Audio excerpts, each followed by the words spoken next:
আসসালামু আলাইকুম এভরিওয়ান। 2 দিনের জন্য আব্বুর বাসায় গিয়েছিলাম। প্রথম দিন তো আপনাদের সাথে শেয়ার করে ফেলছি, কিন্তু দ্বিতীয় দিনটা তো আর আপনাদের সাথে শেয়ার করা হয় নাই। তো আজকে দ্বিতীয় দিনটা শেয়ার করতে বসে পড়লাম। তো ঘুম থেকে উঠে আগের দিন যে নর্মালি কেক বানিয়ে রেখেছিলাম সেটাকে একটু টুকিটাকি ডেকোরেশন করব। কেক বানাতে পারি না, একদমই পারি না, তো ছোটোখাটোভাবে চেষ্টা করি। তো এই তো আমি 2টা টাপ কেক বানিয়ে নিয়েছিলাম। তো সাথে হচ্ছে ওই যে আমার কাজিনের জন্য একটা কেক বানানোর কথা ছিল, সে আমার হাতে কেক খাইতে চাইছে, ওর জন্য হচ্ছে একটু টুকিটাকিভাবে ডেকোরেশন করলাম। আবারও বলে নিচ্ছি, কেক কিন্তু বানাতে পারি না, তাই কেউ ভুল ধরবেন না যে এটা ঠিক হয় নাই ওটা ঠিক হয় নাই, কারণ আমি পারি না। তো এরপর হচ্ছে যে টাপ কেক বানিয়েছিলাম, এটা কিন্তু ফার্স্ট টাইমের জন্য অনেক দিন ধরে ভাবছিলাম বানাবো বানাবো বানাবো। তারপর আব্বুর বাসায় গেলাম, গিয়ে দেন বানালাম, কারণ ওইখানে আমার কেকের সমস্ত জিনিস আছে, চকলেট থেকে শুরু করে বিটার মানে যা লাগে সব আছে। তো এরপর আমি বানিয়ে ফেলছি। বানানোর পর আমি জিনিসটাকে আর চামচ দিয়ে টুকটুক করে ভেঙে ফেললাম না, কারণ এটা হচ্ছে আমার শ্বশুর বাড়িতে আসবে এর জন্য। তো ভাবলাম একটু সাইজ করে সুন্দর করে কেটে রাখি। তো এরপর আমি একটু আপনাদেরকে দেখিয়ে নিয়েছিলাম উপর থেকে একটা চকলেট তুলে। প্রথমবার যেহেতু বানিয়েছি, হয়তো অনেক ভুল হয়েছে, হয়তো অনেক কিছু মিস্টেকও হয়েছে, তবে ব্যাপার না, মাশাল্লাহ খেতে অনেক মজা হয়েছে। সামান্য একটু শক্ত হয়ে গেছিলো, কারণ আমার ব্যাটারটা একটু ঘন হয়ে গেছিলো তাই।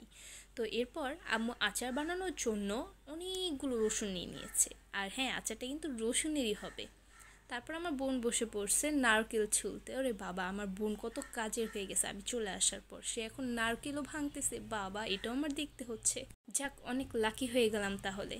তো এরপর হচ্ছে আমাদেরকে পিঠা খাওয়াবে, ভাপা পিঠার জন্য সে এখানে নারকেল ভাঙতেছিল। দেন তার নারকেল ছোলাও শেষ, প্রায় ভাঙাও শেষ। যখনই নারকেলটা ভাঙা হচ্ছিল তখনই আমাকে বলে ক্যামেরাটা অন কর, কারণ সে যে নারকেল ভাঙতেছে সেটা যেন আপনাদেরকে দেখাই।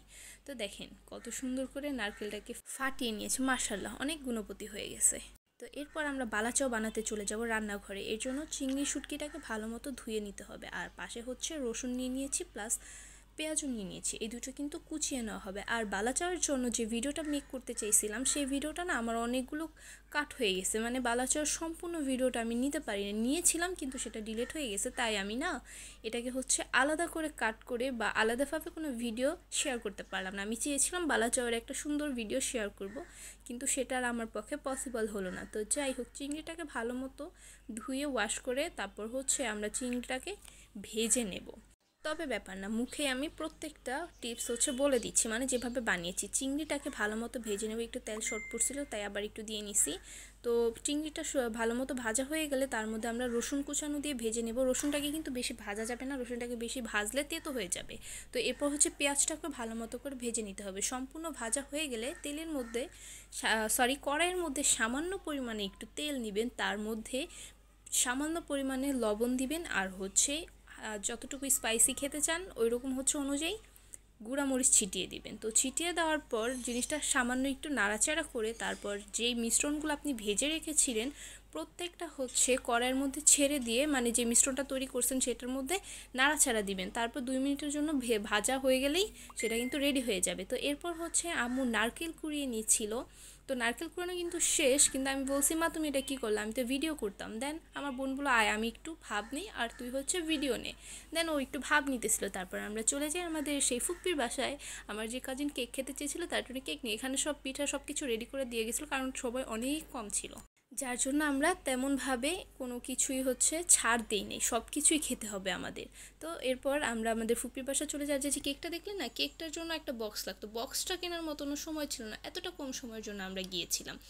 তো তারপর হচ্ছে বক্সটাকে নিয়ে নিচে কতক্ষণ দাঁড়ায় থাকা হয়েছে, কারণ আমার আরও একটা কাজিন আসছে, ও বলছে যে আমি কেকের জন্য বক্স আনতেছি, কিন্তু ও অনেক লেট করে আসতেছিল তাই সবাই চলে গেছিলো। দেন এইখানে হচ্ছে মেজো শালি আর দুলাভাই মিলে কী যেন বলা বলি করতেছিল বাইক বের করার সময়। তো বাইক বের করে ফেলছে, এখন আমি বসে পড়ছি। দেন এখন আমরা রওনা দিব আমাদের ফুপির বাসার উদ্দেশ্যে। তো দেখতে দেখতে আমরা কিন্তু ফুপির বাসা চলে গিয়েছি। ওখানে হচ্ছে ফুপি আমাদের জন্য নুডলসের আয়োজন করছিল, আর হচ্ছে একটু ঠান্ডার ব্যবস্থা করছিল। তো আর অনেক কিছু করতে চাইছিল, কিন্তু আমরা করতে দেই নাই, বলছি যে এত কিছু করা লাগবে না, আমরা কিছুই খাবো না, কারণ বাসা থেকে আমরা খেয়ে গেছি। দেন এখানে আমার ছোট্ট কাজিনটা এত সুন্দর করে নাচতেছিল, ও হচ্ছে ক্যামেরার সামনে আসতে চায় না, সো ক্যামেরা দেখলে হচ্ছে দৌড়ে চলে যায়। তারপর হচ্ছে আপনাদের ভাইয়া লুকিয়ে লুকিয়ে ওর একটা ভিডিও ক্লিপস নেয় যে ও কি একটা ডান্স দিচ্ছিল, একটা ফানি ডান্স। তো এই নাচটাকে আমরা আর মিস করি নাই, আমরা হচ্ছে লুকিয়ে ভিডিও করে নিচ্ছি, কারণ ও ক্যামেরা দেখলে ক্যামেরার সামনে আসতে চায় না। এই টাইমে ফুপি আমাদেরকে অনেক জিজ্ঞাসা করতেছিল পিঠা খাবো কিনা, পিঠা খাবো কিনা। তারপর আমরা না বলার পরেও আমাদেরকে চিতই পিঠা এনে দেয়। তো যাই হোক, আজকে আমাদের ভাপা পিঠা, চিতই পিঠা সবই খাওয়া হয়ে গেছে। তো এরপর আপনাদের ভাইয়া হচ্ছে ছোট বাচ্চাদের মতো এইখানে গাড়ি নিয়ে বসে পড়ছে, আমার কাজিনের গাড়ি নিয়ে। তো এই পর্যায়ে ওরা দুজন কিন্তু মারামারি লেগে যায়। আর হ্যাঁ, ওর নাচের যে ভিডিও ক্লিপসটা নেওয়া হয়েছিল, এই নাচের ভিডিওটার জন্য কিন্তু যখন ও শুনতে পারছে যে ওর ভাইয়া এই ভিডিওটা নিয়েছে, তখন কিন্তু ওদের দুই শালা দুলাভাইয়ের মধ্যে মারামারি লেগে যায়। তো এইখানে ওর গাড়িটা ইউজ করছে দেখে ওর সাথেও মারামারি লেগে গেছে আবার। তো এরপর ওর একটু ইচ্ছে ছিল যে এই বাইকটার মধ্যে বসবে, দেন হচ্ছে ওকে বাইকটার মধ্যে বসে একটা ক্লিপস নিয়েছি। তারপর আপনাদের ভাইয়া ওয়েট করতেছিল তার শালি আর তার শাশুড়ির জন্য। ওইখান থেকে আমরা রওনা দিয়ে দিই। এখন আমরা বাসায় চলে যাব। বাসায় গিয়ে আমাদের জন্য পিৎজা বানানো হচ্ছিল না অ্যাকচুয়ালি, পিৎজা আগে থেকে সব রেডি করা হয়েছিল, তো ফ্রোজেন করা ছিল, আগের দিন ফ্রোজেন করে রেখেছিল।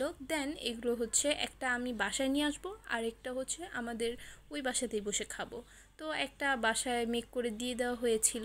দেন হচ্ছে আম্মু ভাপা পিঠা বানাইতেছিল। তো আমি রাত্রে ভিডিও করতে পারি নাই, কারণ রাত্রে অনেক ঠান্ডা ছিল আর আমি শীতের কোনো পোশাক নিয়ে আসি নাই, তো এর জন্য আমি আর ফোনটা বের করি নাই, খুব ঠান্ডা লাগতেছিল। তো যাই হোক, দেখতে দেখতে কিন্তু ভাপা পিঠাও তৈরি হয়ে গেছে। আর এই পর্যায়ে আমার আর কোনো কিছু খাইতে ইচ্ছে করতেছিল না, কারণ যখনই মাথায় টেনশনটা আসতেছে যে আমি চলে যাব, তখনই আমার অনেক খারাপ লাগতেছিল, অনেক ঘুম পাইতেছিল, অনেক দুর্বল লাগতেছিল। জানি না এই ফিলিংসটা শুধু আমার একাই হয় কিনা, নাকি প্রতিটা মেয়েরই হয়। তারপর আম্মু যে রসুনের আচারটা বানাইছিল, সেটা তো পুরো ভিডিওটা আপনাদের সাথে শেয়ার করতে পারি নাই, আমিও নিতে পারি নাই। তো এর জন্য হচ্ছে আমি একটু আচারটা দেখাই নিতেছিলাম। আর হ্যাঁ, আমার যেহেতু সাইড ব্যাগ, তো সাইড ব্যাগের মধ্যে আমি বক্সের পর বক্স নিতে পারবো না।